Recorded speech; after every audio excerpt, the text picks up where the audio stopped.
el tema si le parece. Jorge Luis Sierra, periodista, experto en temas de seguridad nacional, defensa y Fuerzas Armadas e integrante del colectivo de análisis de la seguridad con democracia CACEDE, está con usted y con nosotros. Jorge Luis, enorme gusto en saludarte. ¿Cómo has estado? ¿Qué tal, Javier? Muy buenas noches, tardes. Es un placer estar contigo, Javier. Ahora sí que tenemos tiempo de no vernos, Jorge Luis. ¿Sale? Ya tiene rato, Ya ¿verdad? tiene rato y no sabes qué agradecido estoy que estés con nosotros. ¿Estás Ah, dónde? ¿En igualmente. Estados Unidos o acá? No, yo estoy en Estados Unidos, Javier. ¿Cuánto tiempo llevas ya allá? Pues ya tengo bastante rato, Sí, Javier. ¿verdad? Tengo ya casi 16 años Sí, viviendo algo en así Estados pensé Unidos. en el CACEDE. Ajá, Oye, a ver, exactamente. sé que es oro molido todo lo que está pasando para tus investigaciones. Absolutamente todo, sí. Oye, y difícil, ¿no? A ver, te diría, Jorge Luis, ¿qué piensas así de entrada de lo que está pasando? ¿Cuáles son los efectos que encuentras? Y también te diría, pues inevitablemente te pregunto, ¿le está causando a querer o no problemas al presidente? Hoy dijo, yo soy el vocero, sentó a Ebrard, en fin, ¿qué alcanzas a apreciar, Jorge Luis? Pues mira, yo alcanzo a apreciar que efectivamente hay una gran pérdida institucional para el ejército mexicano. La gran pérdida es una pérdida de credibilidad y de prestigio. Creo que aquí el hecho de que un secretario de la Defensa Nacional esté detenido, sujeto a proceso por vínculos con el narcotráfico, es algo inusitado que no había ocurrido antes en la historia. Había habido acusaciones, Javier, contra secretarios de la Defensa, pero nunca había habido un acto como este. Entonces, es un hecho inusitado histórico para las Fuerzas Armadas, para el propio país y también para el propio Estados Unidos. ¿Es un acto hostil? No es exactamente un acto hostil, en el sentido de que no implica, digamos, ninguna connotación bélica, si desde ese punto lo quisiéramos comparar, pero sí es, digamos, una postura de alguna manera histórica con respecto de las agencias antidrogas estadounidenses que todavía no se olvidan del asesinato de Enrique Camarena Salazar Ujú, en 1985. sí. Como tú recordarás, en ese entonces la DEA y los órganos de inteligencia de Estados Unidos habían considerado la probable pues, participación de un secretario de la Defensa, Juan Arevalo Gardoqui, en el hecho que ocurrió en México en 1985 con la muerte de Camarena. Y eso quedó muy grabado. Entonces, no es tanto, digamos, un acto hostil, pero sí es un acto que recuerda que hay una naturaleza crítica de los cuerpos antidrogas estadounidenses hacia el comportamiento de las instituciones militares mexicanas, que desde su punto de vista se han visto involucradas en el narcotráfico desde hace décadas. Sí. Jorge Luis, hay algo que ha generado, como seguramente también ha pasado en tu mesa, en tus estudios, investigación, que ha generado cierta incertidumbre. Aparecen hipótesis como, ¿cómo es posible que el exsecretario de la Defensa no supiera que iban tras él, teniendo información, supongo, que todavía mantendría grupos de inteligencia al interior de las Fuerzas Armadas que pudieran estar eventualmente informadas? Segundo, ¿cómo es posible que vaya con su familia y que sea detenido? Algunos hablan de que hasta a lo mejor fue una entrega pactada. Y tercero, ¿qué tan lejos realmente estaba el gobierno mexicano de lo que estaba pasando? Yo creo que en este sentido la orden de aprehensión del secretario de la Defensa se da en agosto del año pasado. Entonces, y se da absolutamente en el sigilo. Es una orden secreta dada en la Corte del Este de Nueva York. Ya estaba sentada ahí la orden y en cualquier momento que el secretario intentara o el ex secretario intentara cruzar una aduana de Estados Unidos iba a ser, por supuesto, detenido. Estados Unidos nunca había tenido la oportunidad de detener a un jefe de las Fuerzas Armadas de ese rango. Intentó acusar al general Arevalo Gardoqui 3 años después de la muerte de Camarena. Hubo otro intento también de señalar la participación de oficiales mexicanos que en 1997 se habían supuestamente reunido con Amado Carrillo Fuentes. Sí, Fue parte de un dossier que le entregó la DEA a la entonces procuradora Janet Rino en 1997. Nunca se supo en ese entonces cuál era el nombre de las personas del ejército que se habían reunido con Amado Carrillo Fuentes. Y fue hasta el año 2012, justo cuando iba a cambiar, digamos, iba a haber un cambio en la estructura de la Secretaría de Defensa con la llegada del presidente Enrique Peña Nieto, cuando salió un reportaje de New York Times que indicaba un nombre que era el nombre de un general un general de división, que intentaba ser secretario de la Defensa Nacional justo cuando Enrique Peña Nieto iba a tomar posesión, y que de acuerdo con esa nota de New York Times había una oposición y preocupación muy grande de la Embajada de Estados Unidos en México, y que hubo comunicación con el gobierno de transición para evitar que ese general, cuyo nombre aparecía en la lista de la DEA, como se había entrevistado con Amado Carrillo, fuera convertido con el secretario de la Defensa Nacional. Finalmente no quedó ese general, lo sucedió el general Salvador Cienfuegos, pero sí eh, se le mantuvo en la estructura militar, recibió un cargo como jefe de una de las regiones militares del país. Justo apenas está empezando el gobierno del presidente Peña Nieto. Javier, tú recordarás que también otro general, Tomás Ángeles de Aguajara, fue Sí, claro. detenido por presuntos vínculos con el narcotráfico. Fue detenido en 2012, se le absolvió sin cargos en 2013, y fue el general Cienfuegos Cepeda quien recuperó también a ese general y lo puso de nueva cuenta en el activo con el cargo de asesor. Entonces ya viene la DEA trabajando desde hace años tratando de detener a militares que la DEA considera que están involucrados con el narcotráfico. Falta que la parte acusatoria vierta las pruebas que tenga, y falta que un juez las considere y las valore Sí. y encuentre si el general Cienfuegos es culpable o no de los delitos de los cuales se les acusa. Oye, Jorge Luis, ¿encuentras, digamos, no, de plano crees que el general Cienfuegos ahora sí que lo agarraron fuera de la base? Cuando llegó, él no podía imaginar que lo podían detener, no podía estar en su radar en función de todos estos antecedentes que él ha de tener a detalle.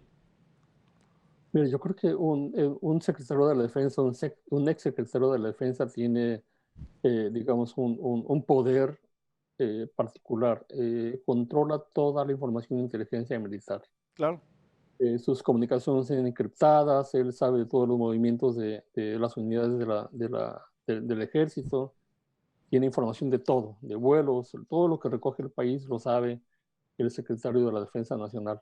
Entonces, en ese sentido, yo creo que una persona de ese nivel considera que sus comunicaciones están protegidas. sí. Sin embargo, en la acusación hablan de la interceptación de un teléfono BlackBerry que no pertenecía al ex secretario de la Defensa, sino a uno de los presuntos narcotraficantes que estaban siendo vigilados por la DEA, y se habla de miles de grabaciones a partir de ese teléfono celular.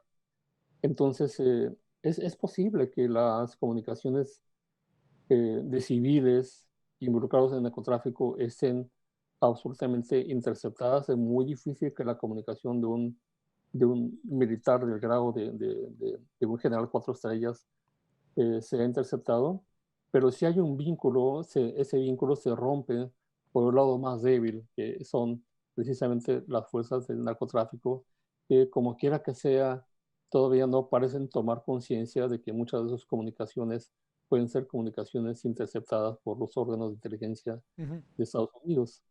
Y ya se ha dado el caso, se ha dado el caso de Guerreros Unidos en Chicago, que les interceptaron las comunicaciones que estaban teniendo ese grupo con el grupo de Guerreros Unidos en Guerrero en el momento en que estaba ocurriendo la desaparición de los estudiantes de Ayotzinapa, Sí. eh, a través de las interceptaciones que hacía un agente de la DEA.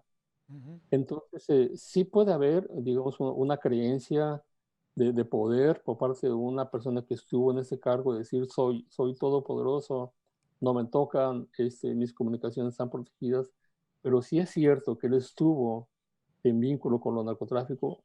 Por ahí es donde se puede romper entonces el poder que pueda tener un ex secretario de la Defensa. Sí. ¿Encuentras lógicas, encuentras de repente como que uno alcanza a ver, 2 años con un narcotraficante que no es de los altos narcotraficantes, el asunto era No coyuntural. lo veo mucha lógica. No, no, y luego también la cantidad de dinero que se habla, 10, 12 millones más en su cuenta, no acaba siendo como muy, o sea, como que estás corriendo un riesgo muy alto que como secretario de Defensa Nacional para un asunto que en el fondo puede que no sea tan grande como sería, para decirlo claro, tener contacto con Joaquín Guzmán Loera. Claro, eso sería algo absolutamente distinto, sólido. Vamos a ver qué evidencias corren en el juicio. Vamos a ver cuáles son las evidencias. Hasta cierto punto, ese cartel, como lo menciona Estados Unidos, el H2, es un cartel que no tenía, digamos, una reputación como una organización de poder Sí, en México. Se hablaba más del cartel Jalisco Nueva Generación, se hablaba más de los remanentes, los residuos del cartel de Sinaloa que dejaba el Chapo Guzmán, otros carteles, pero no de un cartel llamado H2. sí. Eh, Parece ser que es un caso que el gobierno de Estados Unidos, las autoridades de Estados Unidos, pretenden poner como algo de lo que ellos creen que tienen absoluta documentación y que por lo tanto tendrían la confianza de detener a un exsecretario, llevarlo a juicio y probarle su culpabilidad. Ujú. Así sea en un caso minúsculo, ¿no? Sí, claro, Creo claro. yo que ese asunto puede eventualmente caerse si, si ellos no presentan pruebas contundentes que el juez considere como válidas en el juicio. Sí. A ver, déjame plantearte, te invitamos, Jorge Luis, a algunas reflexiones finales. Uno, ¿le afecta al gobierno actual? ¿Le afecta al gobierno de Andrés Manuel López Obrador? Como comandante en jefe de las Fuerzas Armadas, sí, porque esto es un golpe moral al ejército. Es un acto en el cual el pueblo de México, los ciudadanos, podemos pensar que si un secretario de la Defensa Nacional estuvo coludido con el narcotráfico, pues que otros secretarios de la Defensa Nacional en el pasado no lo han sido también. ¿Quiénes más de los colaboradores del actual secretario de la Defensa Nacional que estuvieron en otros cargos de la pasada administración no están también involucrados en el narcotráfico? Entonces hay un golpe a la moral de la institución y a la credibilidad que pueda tener la gente, el ciudadano común en la institución armada. Pero por otro lado, creo yo que como es un asunto político de por medio, porque eso ocurrió en un gobierno que no es el de la Cuarta Sí, Transformación, me parece que políticamente el presidente Andrés Manuel López Obrador tiene, digamos, un espacio de claro, movimiento, no claro. es, no es su gobierno, no son sus Fuerzas Armadas, no es su secretario de la Defensa, entonces ahí tiene cierto espacio para moverse López Obrador. ¿Sabía o no el presidente, más allá de este mensaje que le dice, que nos cuenta que la embajadora de México en Estados Unidos, Marta Bárcena, lo había alertado 15 días antes, no de que lo iban a detener, sino de que había una lista de personas investigadas y entre ellas estaba el exsecretario de la Defensa? ¿Qué pudo haber pasado ahí, Jorge Luis? Es muy difícil que un presidente mexicano cuyas Fuerzas Armadas están colaborando con Estados Unidos y no hay vínculos, digamos, de intercambio de inteligencia, es muy difícil que no esté enterado. Yo creo que Estados Unidos ha desarrollado más confianza en los últimos años pues, en la Marina, en la Secretaría de la Marina. Hay una actividad, digamos, de intercambio mucho más fluida con la Marina que la que existe con el Ejército. Entonces es muy difícil que el presidente mexicano no haya tenido información previa de lo que iba a pasar. Es un asunto delicado. Creo que la reacción de este gobierno fue una reacción mesurada, cauta. Sí, No fueron de inmediato a una declaración nacionalista contraria a lo que estaba ocurriendo, sino fue una medida realmente cuidadosa. No hubo una protesta, no hubo un reclamo como la que hubo cuando acusaron al general Arévalo Gardoqui, no hubo tal. Entonces, creo yo que sí es muy posible, Javier, que el actual presidente haya estado informado por sus propios cuerpos de inteligencia. A ver, una última, si se puede rápido la respuesta. ¿Le sirve a Trump o esta especulación de que a Trump le sirve, pasa de largo en momentos como el que estamos viviendo en Estados Unidos? Estamos exactamente en el momento crítico de la elección, Javier. Creo que está viendo una votación anticipada que está acudiendo toda la gente a votar. Las casillas electorales están llenas. La gente está votando, tanto demócratas como republicanos. Entonces hay una efervescencia electoral ahorita en estos momentos. Y claro que a Trump le sirve dar un golpe espectacular, de tener a un secretario de la defensa, dar un golpe, dar una muestra de poder. En estos momentos es un acto también electoral, por supuesto, débil, porque realmente si uno ve las portadas de los periódicos al día siguiente de la detención, el viernes, Sí. Javier, yo estuve revisando todas las portadas y no había ninguna portada, ningún periódico de Estados Unidos que trajera en la primera plana la detención del general Salvador Cienfuegos. Te mando un gran saludo, Jorge Luis, y el gusto de saludarte. Igual, Javier. En verdad, muchas gracias que Gusto en estuviste con saludarte. nosotros. Un abrazo. Un abrazo Hasta para pronto. ti. Gracias. Gracias. Muchas gracias, Jorge Luis. En otro tiempo trabajamos.